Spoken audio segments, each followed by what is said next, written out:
सारे परिवार में हमारे भाई बहन लोग बीमारी में हैं, शारीरिक दुर्बलता में हैं और कई प्रकार की रोग संकट समस्याओं में हैं। हाँ, परमेश्वर का परिवार में आज बहुत सारे हमारे भाई बहन लोग बीमारी के चलते बहुत परिवार बहुत ही दुख कष्ट उठा रहे हैं। ठीक है, कई प्रकार की शारीरिक दुर्बलता, कई प्रकार की रोग संकट, कई प्रकार की जो परेशानी जो हम बता नहीं सकते हैं। ठीक है, लगभग सभी परिवारों में कोई ना कोई बीमार है। ठीक है, हम सब परिवारों में कोई ना कोई, हमारे परिवारों में कोई ना कोई बीमार में है।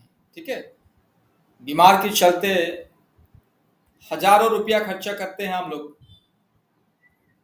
हर समय डॉक्टर के पास जाते हैं, इलाज करवाते हैं, दवा खाते हैं, फिर भी कभी कभी क्या होता है, हमें राहत नहीं मिलता है।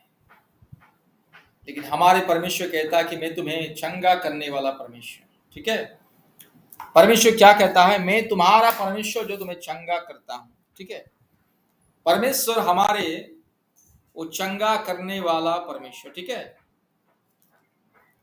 हमारी बीमारियों को भी दूर करता है और हमें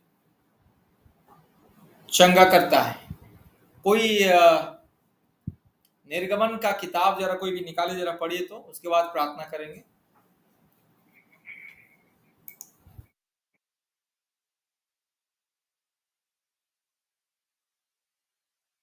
निर्गमन का किताब 23 अध्याय उसका 25 पढ़िए। निर्गमन 23 अध्याय। मैं पढ़ती हूँ। मैं पढ़ूं बेटा? तू अपने परमेश्वर यहोवा की उपासना करना, तब वह तेरे अन्न जल पर आशीष देगा और तेरे बीच में से रोग दूर करेगा। तेरे देश में ना तो किसी का गर्भ गिरेगा और ना कोई बांझ होगी, और तेरी आयु मैं पूरी करूंगा।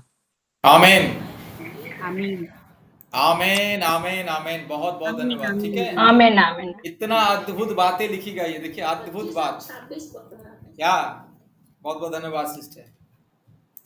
देखिएगा कितनी अद्भुत बातें हमारे परमेश्वर यहाँ पे कहता है। ठीक है, बहुत ही अद्भुत बात है। जो लोग ठीक से नहीं सुनाए, जिसको ठीक से सुनाई नहीं दिया ना, सेकंड लिंक में मुटुक मनी सिस्टर फिर से पढ़िए। सेकंड लिंक में मुटुक मनी सिस्टर आप पढ़िए। हाँ भैया, तू अपने परमेश्वर यहोवा की उपासना करना, तब वह तेरे अन्न जल पर आशीष देगा और तेरे बीच में से रोग दूर करेगा, और तेरे देश में ना तो किसी का गर्भ गिरेगा और ना कोई बांझ होगी, और तेरी आयु मैं पूरी करूंगा। आमीन आमीन आमीन आमीन। कितना भैया? निर्गमन 23 का 25 और 26 पढ़े हैं। पृष्ठ संख्या भी बता दीजिए सिस्टर। पृष्ठ संख्या है 97। हाँ, 97 ही है, 97। ठीक है, 97 पृष्ठ संख्या है। हाँ, पुराना नियम का फास्ट लिंक से। और भैया ग्रुप में भेजना, मैं सुनूंगी मोबाइल के द्वारा। जरूर जरूर। हाँ भैया, ग्रुप में भेजे। ठीक है, ठीक है। और भी फास्ट लिंक में और भी कोई बहन जरा फिर से पढ़ दीजिए पहला लिंक से। और तुम अपने परमेश्वर यहोवा की उपासना करना, तब वह तेरे अन्न जल पर आशीष देगा और तेरे बीच में से रोग दूर करेगा। वह तेरे देश में ना तो किसी का गर्भ गिरेगा और ना कोई बांझ होगी, और तेरी आयु मैं पूरी करूंगा। आमीन आमीन आमीन आमीन। ठीक है, हमारे परमेश्वर इतना महान परमेश्वर। ठीक है, कितना अद्भुत परमेश्वर। देखिएगा, जब परमेश्वर की उपासना आराधना इंसान करता है, सच्चा खुदा की उपासना आराधना करता है, दिन रात उसकी संगति में आता है, परमेश्वर को ढूंढता है, अपने हृदय को, मन को, आत्मा को शुद्ध रखता है, पवित्र रखता है, अपने आप को पाप और हर प्रकार के अधर्म से, छल कपट से, बुराइयों से, झूठ से, अंधविश्वास से जब इंसान दूर रखता है और परमेश्वर की उपासना आराधना करता है, तो परमेश्वर उनके अन्न जल में आशीष करेगा। सबसे पहले परमेश्वर उनके परिवारों में आशीष करेगा, शांति, मुक्ति, चंगाई, छुटकारा देता है। और रोग दूर करता है। देखिए हमारे बीच में से रोग दूर करता है। दुनिया में रोग, महामारी, बीमारी घूम रहा है। सारी दुनिया में जहां भी जाइए रोग, बीमारी, महामारी घूम रहा है। और इंसान को क्या करता है? इंसान के शरीर में प्रवेश करता है। बीमारी की आत्मा, रोग संकट की आत्मा, हर प्रकार की दुर्बलता की आत्मा, कष्ट, हर प्रकार की क्लेश की आत्मा दुनिया में घूम रही है। शैतान, ठीक है, सारी दुनिया में फैलाया है ये बीमारी को। लेकिन उसी समय जब परमेश्वर के लोग या इंसान जब परमेश्वर की उपासना, आराधना करता है तो परमेश्वर वो रोग और महामारी और बीमारी को दूर करता है। ठीक है। अगर अब हम लोग फिर से अगर देखेंगे, जरा भजन संहिता निकालिए, तो भजन संहिता जरा निकालिए।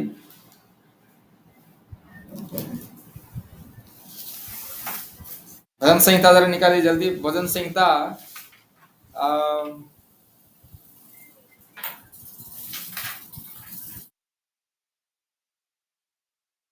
ठीक है, जरा हम पढ़ेंगे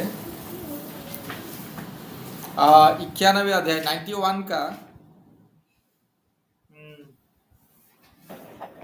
एक मिनट थोड़ा रुकिए।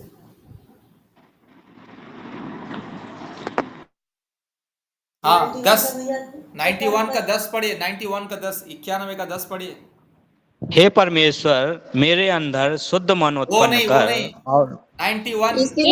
इसीलिए कोई विपत्ति तुझ पर न पड़ेगी और न कोई दुख तेरे डेरे के निकट आएगा, क्योंकि वह बस हो गया, अपने हो गया, दुख- हो गया। ओके, ठीक आमीन। है।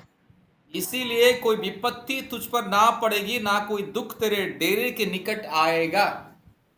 परमेश्वर जब हमारे आसपास में से रोग, संकट, महामारी जब दूर करेगा तो कोई रोग या कोई संकट, कोई बीमारी हमारे जीवन में नहीं आए। अगर मान लीजिए रोग, संकट, बीमारी आ भी गया हमारे शरीर में तो उसे चंगा करने वाला हमारा यहोवा परमेश्वर।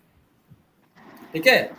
और एक वचन पढ़ेंगे, भजन संहिता 103 अध्याय, जरा कोई निकालिए 103 अध्याय और उसका 3 और 4 पढ़िए। वही तो तेरे सब अधर्म को क्षमा करता है और तेरे सब रोगों को चंगा करता है। वही तो तेरे प्राण को नाश होने से बचा लेता है और तेरे सिर पर करुणा और दया का मुकुट बांधता है। आमीन।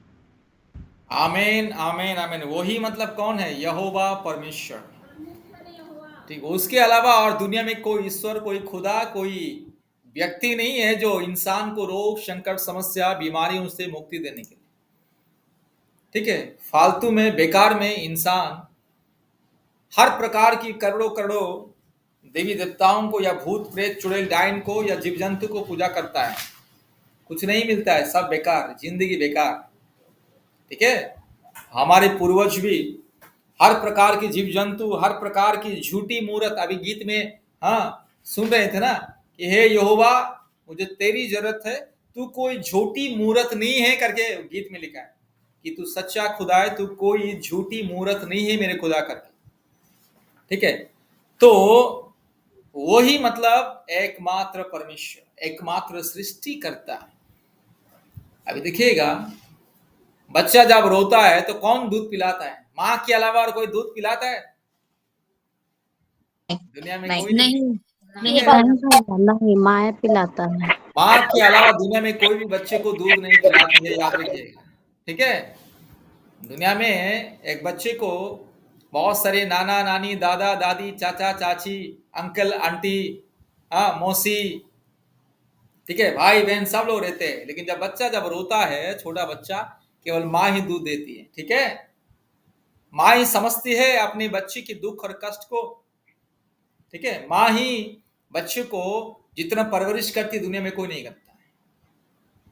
तो ये दुनिया में एकमात्र परमेश्वर के अलावा और कोई नहीं है। ठीक है। इंसान बेकार में, अंधविश्वास में, मूर्खता में, अज्ञानता में, दुनिया में इंसान हजारों प्रकार की, करोड़ों प्रकार की, लाखों प्रकार की मार्ग में भटक रहा है। वो जितना भटकता है उतना ही वो मरता है, उतना ही समस्या, क्लेश, विपत्ति उनके जीवन में आता है। कोई उससे बचाता नहीं, कोई उसका सुनने वाला कोई नहीं दुनिया में। केवल वही तो तेरे सब अधर्म को क्षमा करता है, वही तो तेरे सब रोगों को दूर करता है, वही तो तेरे प्राण को नाश होने से बचाता है, और वही तो तेरी लालसा को उत्तम पदार्थों से तृप्त करता है। हमारे हर एक इच्छा, आकांक्षा, अभिलाषा, हमारे सपना, दर्शन को कौन पूरा करता है? केवल एकमात्र परमेश्वर। हमें उत्तम उत्तम चीज कौन देता है? परमेश्वर। ठीक है, हमारे हर एक आवश्यकताओं को कौन देता है? केवल एकमात्र परमेश्वर। इसलिए मेरे प्यारे भाइयों और बहनों, याद रखिएगा, वही मतलब एकमात्र यहोवा परमेश्वर, वही मतलब एकमात्र उद्धारकर्ता, सृष्टिकर्ता, मुक्तिदाता, जीवनदाता, हमें बनाने वाला परमेश्वर, उसके अलावा और कोई नहीं। ठीक है, इसलिए आइए इस समय हम लोग प्रार्थना में जाएंगे कि वो परमेश्वर जो हमें चंगा करता है, वो परमेश्वर हमारी बीमारी को दूर करता है, वो परमेश्वर हमारे रोग और संकट को, क्लेश को दूर करता है, वो परमेश्वर हमारे सारे दुख, क्लेश, चिंता को दूर करता है, और हमारी लालसाओं को उत्तम पदार्थों से तृप्त करता है। लालसा मतलब क्या?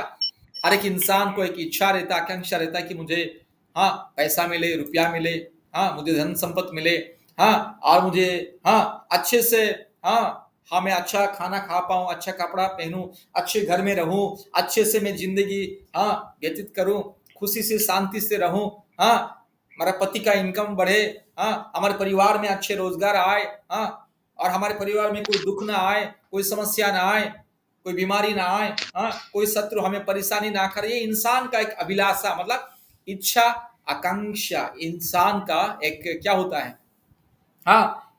दिल से एक चाहत होता है। ठीक है, और हमारी चाहत को पूरा करता है मेरे परमेश्वर, हमारी इच्छा, आकांक्षा को पूरा करता है मेरे परमेश्वर। मेरे परमेश्वर के अलावा कोई नहीं। आपका परमेश्वर के अलावा दुनिया में आपके लिए कोई नहीं, याद रखिएगा। बेकार में हमारे समाज है, हमारा समाज है, हमारा मजहब है, हमारा पड़ोसी है, हमारे गांव वाले हैं, हमारे राज्य के लोग हैं, कोई नहीं। आपको शांति देने वाला दुनिया में कोई नहीं, आपको बचाने वाला दुनिया में कोई नहीं, आपको उद्धार करने वाला कोई नहीं, आपको मुक्ति देने वाला कोई नहीं, आपके हर एक इच्छाओं को पूरा करने वाला, आपका सपना, दर्शन को पूरा करने वाला कोई नहीं, केवल एकमात्र परम प्रधान परमेश्वर, एकमात्र परम पवित्र परमेश्वर, एकमात्र सच्चा खुदा, उसके अलावा दुनिया में कोई नहीं। ठीक है, याद रखिएगा, मोबाइल कोई खोलना नहीं। ठीक है, महेश रावत, बार बार मोबाइल को खोलना नहीं, मैं बंद कर रहा हूं फिर से, बार बार मोबाइल को छूना नहीं। ठीक है, मोबाइल बंद रखिए, मैं बंद कर रहा हूं फिर से मोबाइल को छू रहे हैं, मोबाइल को बंद रखिए, छूना ही नहीं मोबाइल को। ठीक है, एकमात्र परमेश्वर। मेरे प्यारे भाइयों और बहनों, आज हम उस जिंदा खुदा के पास आए। ठीक है, हमारे मन की उदासता को वो जानता है, हमारे मन में क्या कैसा उदासीपन है, क्या दुख है, क्या चिंता है, क्या तकलीफ है, हमारे परिवार में कौन सी मुसीबत है, कौन सी समस्याओं में हम हैं, कौन सी बेचैनी में हम लोग हैं, क्या हमारे जीवन में क्या जरूरत है, हमारा दिल क्या चाहता है, हम क्या चाहते हैं, हम क्या आशा रखते हैं परमेश्वर से, सब कुछ वो जानता है। एकमात्र जानने वाला, सुनने वाला, हमारे प्रार्थना को उत्तर देने वाला परमेश्वर। इंसान बेकार में, इंसान निर्बुद्धि होकर के, बुद्धिहीन होकर के पत्थर के सामने जाके माथा फोड़ता है, गिड़गिड़ाता है पत्थर के सामने। ठीक है, कोई पत्थर किसी को जवाब नहीं देता है। ठीक है, एक पत्थर को छोड़ के दूसरा पत्थर में जाता है, मालूम है ना? किसी भी मंदिर में जाइए, सबसे पहले मूर्ति, जानवर का मूर्ति, सिंह, नहीं तो गाय, किसी जंतु का मूर्ति रहता है, ज्यादा से ज्यादा सिंह का मूर्ति को छोड़ करके इंसान का मूर्ति, इंसान का जैसा, जीव जंतु का जैसा, जंगली जानवर जैसा मूर्ति रहता है, अंदर उसके पास जाता है और माथा फोड़ता है।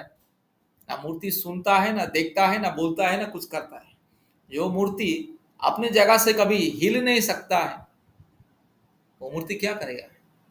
लेकिन हम किसी मूर्ति के पास नहीं आए हैं। जिंदा खुदा है जो प्रार्थना सुनता है, एकमात्र खुदा जो सबको बनाया है। ठीक है, इंसान अपने हाथों से बना के उसके सामने माथा रगड़ता है, गिड़गिड़ाता है, रोता है, डांस करता है, अश्लील डांस भी करता है, भय भक्ति के साथ पूजा पाठ करता है, उसके बाद अश्लील डांस करता है। कितना मूर्ख पाखंडी है।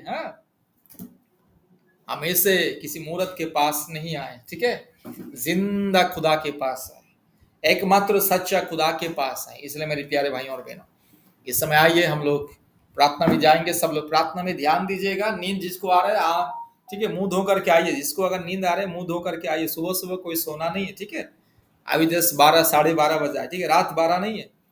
कोई भी सोना नहीं प्रार्थना के समय में। ध्यान से, दिल से, मन से, आत्मा से आपने खुदा को पुकारिए ना। आपने खुदा को दिल से, मन से, आत्मा से पुकारे, क्यों नहीं सुनेगा वो? सुनेगा वो। दिल को साफ करके, पवित्र करके, मन को, हृदय को साफ पवित्र करके आपने खुदा से बात कीजिए, अपने पिता से बात कीजिए ना। जब बच्चा रोता है तो माँ सुनता है। इंसान अपने बच्चों के लिए इतना ख्याल रखता है, तो परमेश्वर जो सारे सृष्टि का पिता है, वो क्या हमारा ख्याल नहीं रखेगा? क्या हमारा प्रार्थना नहीं सुनेगा? हमारा दर्द, दुख, तकलीफ क्या उससे मालूम नहीं? मालूम है, लेकिन दुर्बलता हमारे जीवन में है। हम सही तरह से अपने खुदा को विश्वास नहीं करते हैं, हमारे खुदा के ऊपर भरोसा नहीं रखते हैं। कभी कभी हम संसार के लोगों की बातों को सुन करके, हाँ, संसार की अभिलाषा में हमेशा विश्वास भरोसा रखता है। कोई बोल दिया फलाना बाबा के पास जाइए, सब कुछ दौड़ते वहां, ठीक है। जिंदा खुदा के ऊपर हमारा विश्वास भरोसा कम हो जाता है। संसार के लोगों की ताना सुन करके हम विश्वास में नीचे गिर जाते हैं, ठीक है। अपने परिवार के लोगों की ताना सुन करके, परिवार लोगों की गाली डांट सुन करके हम अपने खुदा से दूर हो जाते हैं। जब खुदा प्रार्थना नहीं सुनता है, जब हम खुदा से दूर हो जाते हैं, सच्चे दिल से, मन से, आत्मा से अपने खुदाबंद को हम पुकार नहीं पाते हैं, तो हमारा प्रार्थना जब सुनाई नहीं देता है खुदा को, हमारा प्रार्थना जब खुदा के पास पहुंच नहीं पाता है, बाद में हम खुदा को ही दोष देते हैं कि मैं इतने साल प्रार्थना किया, इतने दिन प्रार्थना किया, कुछ नहीं हुआ करके। ऐसा कभी मत सोचना है, ठीक है। परमेश्वर हमेशा प्रार्थना सुनने वाला, आज भी वो प्रार्थना सुनने वाला परमेश्वर 10 साल के बाद भी आपका प्रार्थना सुनेगा, आपके मरते दम तक वो प्रार्थना सुनेगा, आप मरने के बाद भी आपके आने वाले पीढ़ी का भी प्रार्थना सुनने के लिए एकमात्र परमेश्वर। तो आइए इस समय हम लोग, जितने भी लोग बीमार में हैं, ठीक है, आशीष का तेल को जरा लगाइए अपने माथे में। 2 या 3 बूंद, कम से कम 3 बूंद, पिता, पुत्र, पवित्र आत्मा के नाम से 3 बूंद आशीष का तेल जरा लगाइए। पिता, पुत्र और पवित्र आत्मा परमेश्वर के नाम से हटाना ये बीमारी को यीशु मसीह के नाम से, ठीक है। आशीष का तेल को लगाइए, ठीक है। संतान आशीष के लिए जितने बहन लोग जुड़े हैं, अपने पेट में भी आशीष का तेल लगा सकते हैं, ठीक है, ठीक है।